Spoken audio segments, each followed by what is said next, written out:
રાજકોટમાં ભારે વરસાદથી ડાયવર્ઝનનું ધોવાણ થયું। મવડીથી પાળ ગામ જવાનો જે રસ્તો છે, જે ડાયવર્ઝન છે, તે ધોવાઈ ગયો। નવા બ્રિજની કામગીરીને કારણે આ ડાયવર્ઝન અપાયું છે। ઉપરવાસમાં ભારે વરસાદથી ડાયવર્ઝનનું ધોવાણ થયું। કોન્ટ્રાક્ટર દ્વારા રિપેરિંગની કામગીરી હાથ ધરાઈ છે। રાજકોટના મવડી ગામથી પાળ ગામ જવાના રસ્તે ડાયવર્ઝનનું ધોવાણ થયું। મવડી પાળ ગામે નવા બ્રિજ નિર્માણ કારણે આ ડાયવર્ઝન બનાવવામાં આવ્યું છે।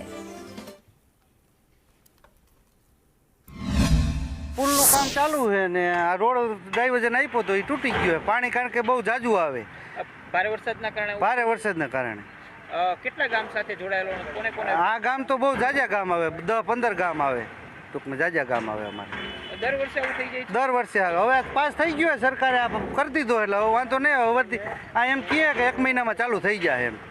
હા, મહિનાથી ચાલુ થઈ જાય। રાજકોટના મવડીથી પાળ જવાના રસ્તે બનાવાયેલા ડાયવર્ઝનની અંદર વરસાદના કારણે ધોવાણ થયું છે ને હવે આ ધોવાણ થયેલા કાચા પુલનું સમારકામ છે તે ચાલી રહ્યું છે।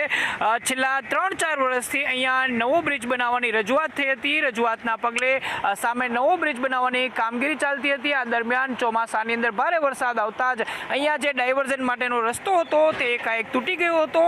તૂટી જવાના કારણે આસપાસ 4 થી 5 જેટલી ઇન્ડસ્ટ્રીઝ છે તેની અંદર જવા અને આવવાનો રસ્તો છે એકાએક બંધ થઈ ગયો હતો। ભારે વરસાદના કારણે થયેલી ક્ષતિ બાદ હવે અહીંયા કોન્ટ્રાક્ટરના માણસો આવી ગયા છે અને કાચા રસ્તાનું જે ડાયવર્ઝનનું કામ છે તેનું રિપેરિંગનું કામ ચાલુ કરી દેવામાં આવ્યું છે। ઉલ્લેખનીય છે કે મવડીથી પાળ જવા માટેનો આ એકમાત્ર રસ્તો છે અને જો આ રસ્તો બંધ થઈ જાય તો આસપાસના ગામના લોકો, ઇન્ડસ્ટ્રીઝના લોકોને 10 થી 15 કિલોમીટર સુધી દૂર થઈને ફરીને જવું પડે છે। હાલ આ રસ્તાનું રિપેરિંગ કામ ચાલી રહ્યું છે પરંતુ સત્વરે આ કામ પૂરું કરવાની સ્થાનિકોએ માંગ કરી છે। કેમેરામેન માધવ ભટ્ટ સાથે મયુર સોની, સંદેશ।